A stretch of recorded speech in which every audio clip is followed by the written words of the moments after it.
All right, Ladley and Leopards, today's matchup is Daisy Comes Home versus the Bicycle Man.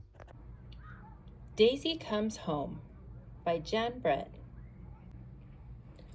Look over the garden wall, and you will see the 6 happiest hens in China.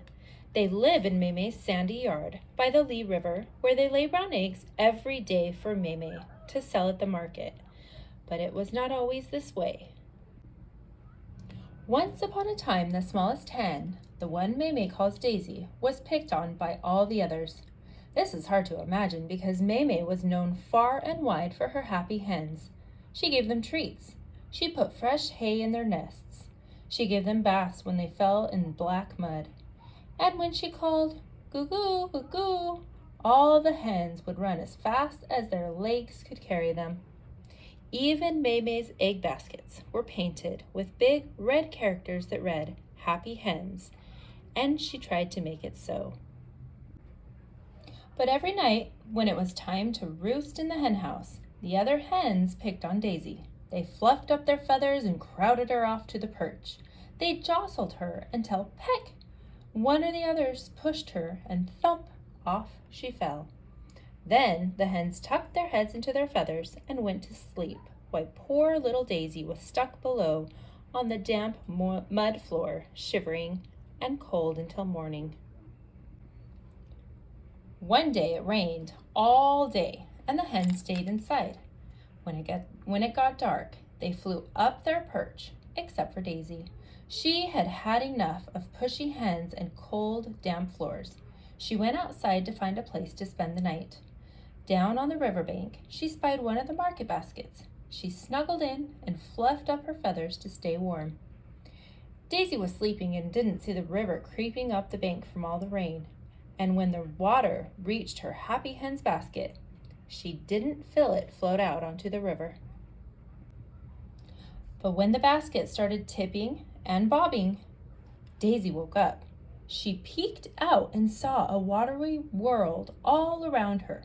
The sandy yard, the garden wall, and Mei's farmhouse looked smaller and smaller as the current carried her down the river. Finally, the basket bumped against a stone jetty where a houseboat was tied up.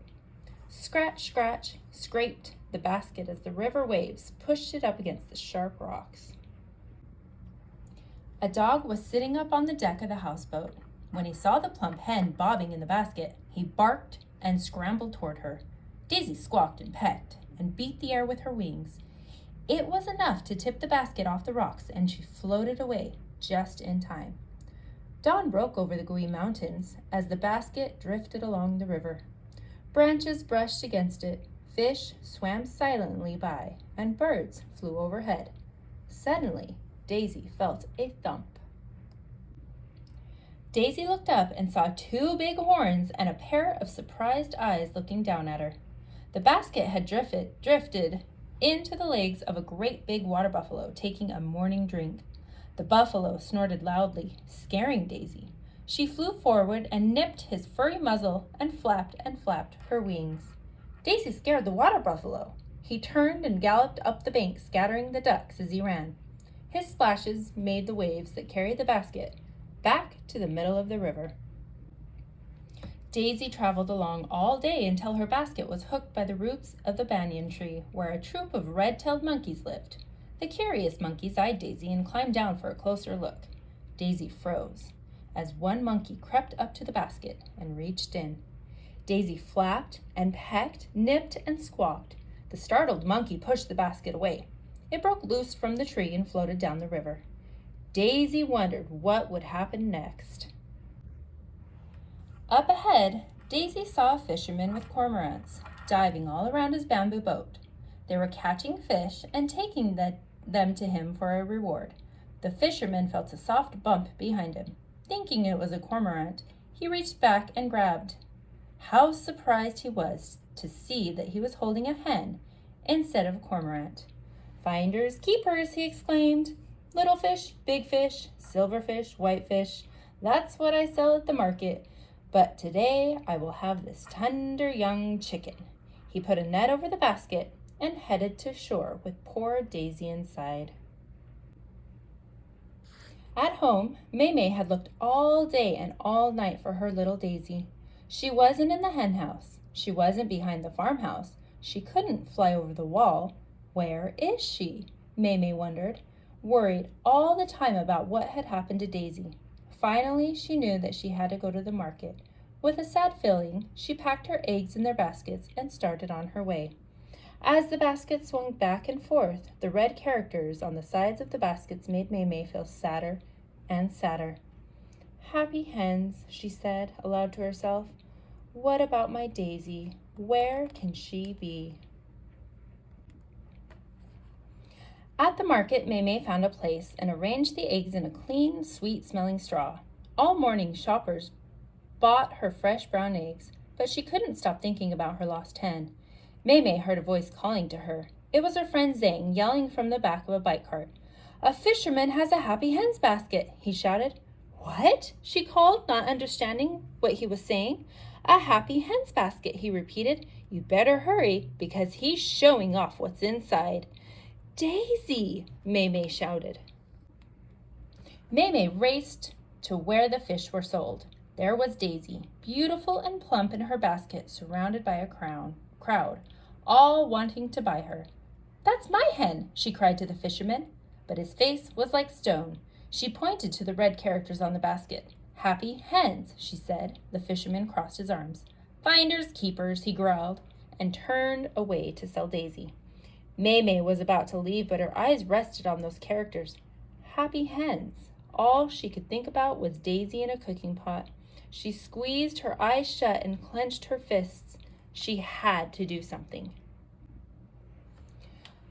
"Goo, goo, goo, goo, goo," she called at the top of her voice. And when Daisy heard that call, she answered it the way she had every day of her life. She rose up and threw herself against the basket, tipping it over. She ran toward her friend Maymay as fast as her legs could go. Daisy flew into Maymay's shoulder, and off they went, running back to get Maymay's baskets and go home. The fisherman ran after them, furious. "Stop!" he yelled at Maymay. "That's my hen." "Finders, keepers," Maymay called over her shoulder. And with Daisy clinging to her, she ran and didn't stop until they were safely home.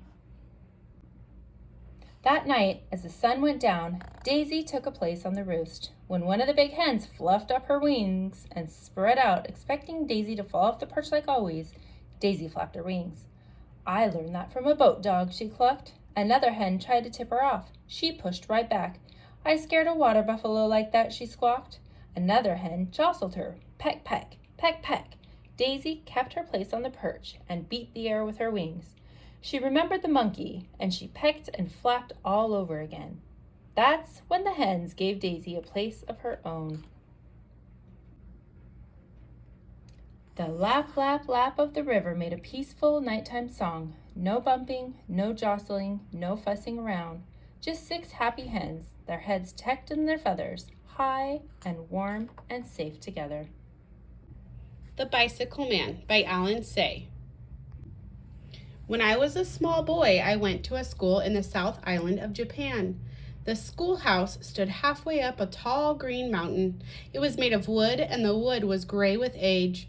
When a strong wind blew, the trees made the sound of waves, and the building creaked like an old sailing ship. From the playground, we could see the town, the ships in the harbor, and the shining sea. One fine spring day, we had our sports day. All the children and teachers were out in the playground long before the first bell rang.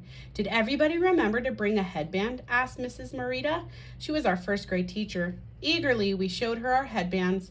They were red on one side and white on the other. "Remember, we're on the red team," she told us.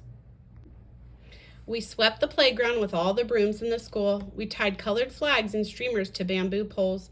We drew white lines on the ground with powdered chalk. Our parents came carrying tiered lunch boxes and kettles filled with tea. They spread their straw mats and sat around the oval track. When everything was ready, Mrs. Morita rang the bell. It was 9 o'clock. The principal stood on the platform and said, "Parents, children, my fellow teachers, let us remember that we are gathered here in the spirit of sportsmanship. Whether we win or lose, let us enjoy ourselves. We cheered and clapped our hands. The youngest children were the first to race. We lined up 6 at a time at the starting line. Ready, set, go! Mr. Oka, the art teacher, boomed at us. We first graders leaped out and dashed around the track. Parents and teachers ran alongside of us, yelling encouragement. The older children waved flags and headbands and shouted at the top of their lungs until the mountain echoed the noise like rumbling thunder. The winners went up to the judges' table and received prizes from the principal. The prizes were wrapped in white paper and tied with gold threads. Inside, there were oranges and rice cakes and pencils.